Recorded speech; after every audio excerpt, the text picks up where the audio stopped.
Bubuhatin ko yan, ako sasabi sa inyo. Nawalan ng gana sa hip-hop. What the fuck? Nang nalipasan. Dead. Patay.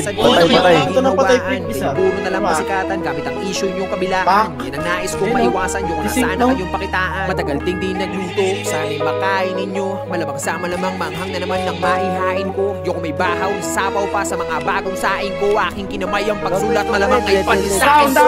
Piling ko kahit asikit ang mga bata, sigurado pang mas malaki ang kita ko. Pagkapit ka bro, masakit ka pala, magaling na ako. Kasintado, wala ding amo, wala El Chapo. Hindi man yun na maging magaling, laparin ko yung marating. Pagka mga tira, mahihina, puta walang impacto. Kanina kailangan malasing pa ako, dahil matagal naman nakita bisado. Tumating na panahon, nakarolex na ako habang nakasuot pa din sa iyong diskasyo. Kamusta yung tinatago mong inggit? Di makatigit, pamihado ng misyatong talentado, masisado, palitay ng estado. Oh, isang big na no, mababaw ba? Alam ko, ha, di nyo ako masasisi bro. Bakit? Pag nagmalalim ba ako, masasisid nyo? Binabase ko lang ang mga sulat ko sa mga utak nyo para mamulat ko yung talukap nyo. Malawak mo, kakatulak mo, kakakulat ko.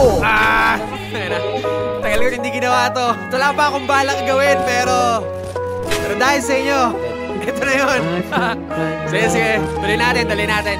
Madaming ayaw sa aking rapper, matinudaw ako masyado. Matagal na po ako nagbago, sawa na ako magpakagago. Dami ng laman na napanalo, pumaldo na rin ang mga bako. Ngayon nasa na yung mga gago, tamang hirit na lamang ba ng balato? Kung inakala ninyo na madali lang lahat ito na gawin, akin ang tatapatin, nasasampalin yung mga pili magaling. Adik sa green, alak na gin, alol ka na, hindi ka naging laka pa rin, kaya gawin. Hanggang ngayon nakaasa pa rin. Kami yung issue sa eksena, na-indrap yung problema. Puro parinig, walang parinig, bukod sa baduy ko taong ina. Baka na yung kapabawan nyo, baka naunat kasabayan ko. Puro katangahan naman yung pinagdadala nyo ng katapangan nyo. Ako na ako sa palawan ko, na ako sa galawan ko. Kaya sorry sa lahat ng naangasan ko. At sa mga kabataan pumili ng kahangaan. Patunayan nyo ang salita, kayo ang pag-asa ng bayan. Isa lang ang aral na tinuro sa atin ng panahon ngayon. Kung ano man ang mayroon, habang buhay yun. Kaya huwag nating sayangin ang bawat pagkakataon. Ang salitang bukas, kaya bukas meron pa pang ganun.